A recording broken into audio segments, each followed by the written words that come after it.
Okay, you found the quick review of exponential and logarithmic equations. All right, so we got an exponential equation. I'm going to change it to a logarithm. It's going to be easier to solve. So remember, the exponent, 3n minus 2, equals the log base 7.1 of 999. All right, this is just a number. We can use the change of base formula to solve for it. All right, but I also have to move that 2, so I'll add a positive 2 to both sides. And I'll also have to move that 3, and I'll divide both sides by 3. That's going to isolate the variable. Okay, so here's where I'm at.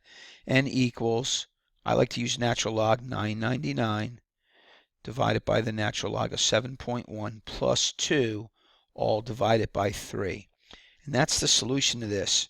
So punch in the natural log of 999 divided by the natural log of 7.1, enter, add 2, enter, divide by 3, enter, here's the answer, 1.8412. Hey, that's doable, right? But again, you got to know how to change from exponent form to logarithm form, foundation of this whole chapter, right? Okay, so here's a logarithmic equation.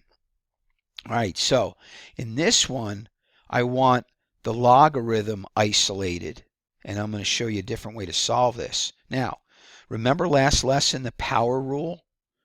Here's what we did last lesson. We had a 2 up here, and we brought it down there, right? Or a 3, or a 7, or whatever.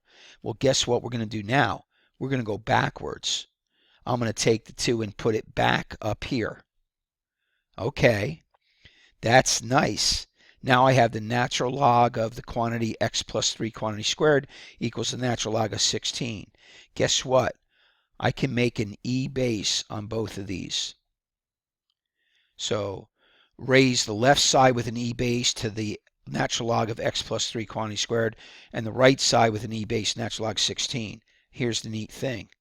An e and natural log undo each other. The e and natural log undo each other. Where am I at right now? X plus 3 quantity squared equals 16. And what do I say? Oh, that's quadratic. How do I solve a quadratic? Well, I could take the square root of both sides, but not on this one. I could factor and set it equals 0, maybe, or I can use the quadratic equation. All right, let's multiply out this binomial. X plus 3 times x plus 3 is x squared plus 6x plus 9. You can't do that in your head. Multiply it all out. Longhand, right? Distributing. Let's add a negative 16 to both sides to get this set equal to 0. And I'm hoping this thing's going to factor. Let's see if it does. All right, x and x. Oh yeah, look, I need a positive 6 in the middle, and I got to use a negative 7 and 1 or a positive 7, 1. What if I go positive 7? That makes my outers a positive 7, and negative 1, that makes my inners a negative 1. That gives me that 6x. Hey, bingo. All right, so there's the factoring. So watch solutions. From the first factor, you get x equal 1. From the second factor, you get x equals negative 7. Now, at this point, I have to see if both of my solutions are viable. So let me again show you the original. Here's the original logarithm. So my variable can be here. Can the x be a 1? Can I take the natural log of 4? Yes, no problem. The natural log of 4 is just a number. Okay, so that's a good solution. What happens when I use negative 7? I get the natural log of negative 4. Try to punch that in your calculator. Do negative 4 and hit your natural log button. It tells you error or domain error or whatever. You know why?